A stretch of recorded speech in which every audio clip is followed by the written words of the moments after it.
My dear బడి, మనందరిలో ఉన్న ఒక కామన్ పాయింట్ ఏంటంటే కోరిక లేదా కోరుకోవడం. అంటే ప్రతిరోజు మనం కొన్ని కోరికలు కోరుకుంటాం. ఎలా అంటే నేను అది అవ్వాలి, నేను ఇది అవ్వాలి, నేను అది సాధించాలి, నేను ఇది సాధించాలి, నేను అది చేయాలనుకుంటున్నాను, నేను ఇది చేయాలనుకుంటున్నాను, నాకు అది కావాలి, నాకు ఇది కావాలి. ఇలా మనకి ప్రతిరోజు ఎన్నో కోరికలు వస్తూ ఉంటాయి, పోతూ ఉంటాయి.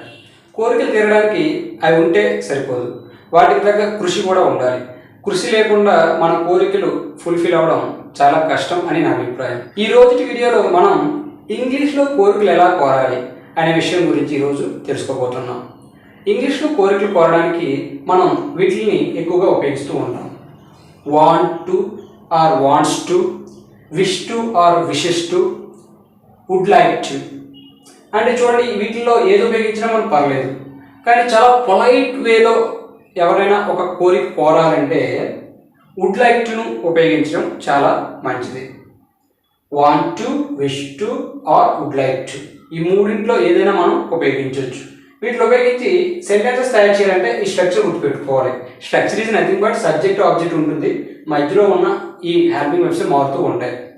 Subject plus want to or wants to, wish to or wishes to, would like to. తర్వాత V1 అంటే వెర్బ్ అనేది బేస్ ఫామ్లో ఉండాలి, ఆబ్జెక్ట్ అనేది మనం చివరిన యాడ్ చేస్తే మన సెంటెన్స్ అనేది ఫుల్ఫిల్ అయిపోతుంది. ఇక్కడ కొన్ని సెంటెన్సెస్ ఉన్నాయి, వాటి గురించి మనం డిస్కస్ చేసుకుంటే వీటి గురించి ఇంకా మనకి బాగా అర్థమవుతుంది. The first sentence is Rani wants to dance on the stage. Rani అనేది థర్డ్ పర్సన్ సింగులర్ కాబట్టి వాంట్కి ఎస్ యాడ్ చేశాను. To dance on the stage. Rani wants to dance on the stage అంటే రాణి స్టేజ్ పైన నాట్యం చేయాలి అని అనుకుంటుంది అని దాని అర్థం. ఇక్కడ వాంట్స్ టు బదులుగా విషెస్ టు ఉపయోగించవచ్చు, వుడ్ లైక్ టు కూడా ఉపయోగించవచ్చు. ఎలా అంటే Rani wishes to dance on the stage, Rani would like to dance on the stage. వీటన్నిటికి కూడా ఒకటే అర్థం ఏంటంటే రాణి స్టేజ్ పైన డ్యాన్స్ చేయాలనుకుంటుంది, నాట్యం చేయాలనుకుంటుంది. అంటే స్టేజ్ పైన నాట్యం చేయాలి అనే కోరిక రాణికి ఉంది అని దాని అర్థం. ఇది ఒక positive sentence.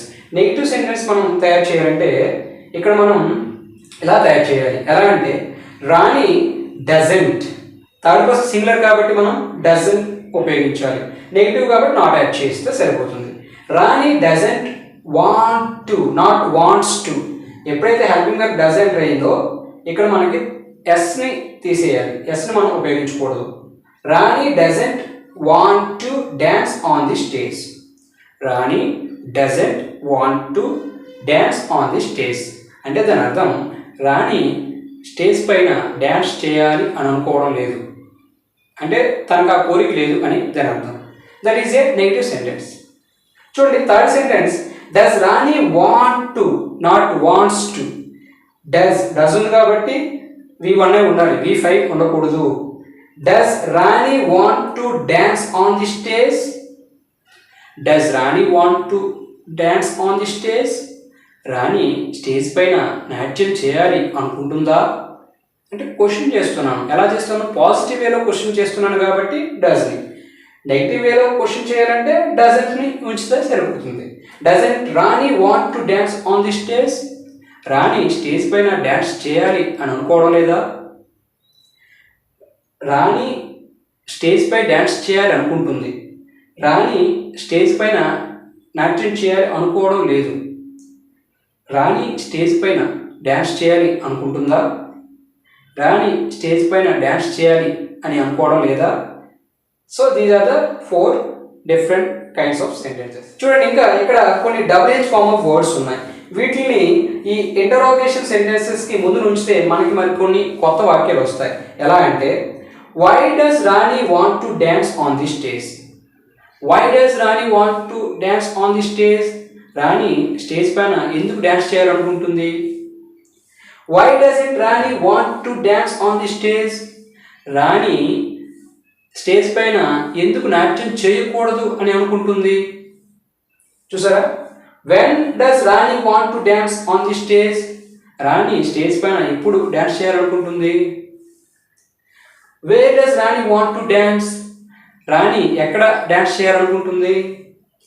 How does Rani want to dance on the stage. Rani stage పైన ఎలా డ్యాన్స్ చేయాలనుకుంటుంది. ఇలా మనకు ఒకసారి పాజిటివ్ సెంటెన్స్ తయారు చేయడం వస్తే negative sentences, positive interrogation, negative interrogation, some double H form of సెంటెన్సెస్ని కూడా మనం తయారు చేసుకోవచ్చు. Let me give another example. I want to speak in English, or I wish to speak in English, or I would like to speak in English. వీటన్నిటికీ అర్థం ఒకటే, ఏంటంటే నేను ఇంగ్లీష్లో మాట్లాడాలి అని అనుకుంటున్నాను. I don't want to speak in English. నేను ఇంగ్లీష్లో మాట్లాడాలనుకోవడం లేదు.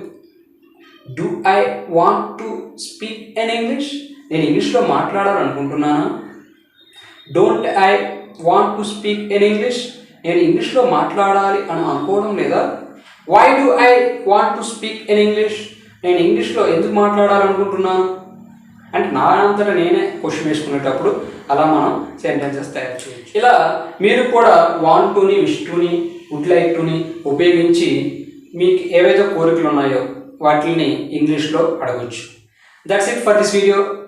మీరు కూడా వీటిలో ఉపయోగించి కొన్ని సెంటెన్సెస్ తయారు చేసి కామెంట్ బాక్స్లో కామెంట్ చేస్తారని మనస్ఫూర్తిగా కోరుకుంటున్నాను. మీకు ఈ వీడియోస్ నచ్చితే లైక్ చేయండి, నచ్చకపోతే డిస్లైక్ చేయండి. కామెంట్ బాక్స్లో ఇంగ్లీష్లో కామెంట్ చేయడానికి ప్రయత్నించండి. ఎవరికైనా ఉపయోగపడుతుందంటే ఇమీడియట్గా ఇప్పుడే షేర్ చేయండి. That's all. Thanks for watching. This is DPN, your well wisher, signing out until we meet again.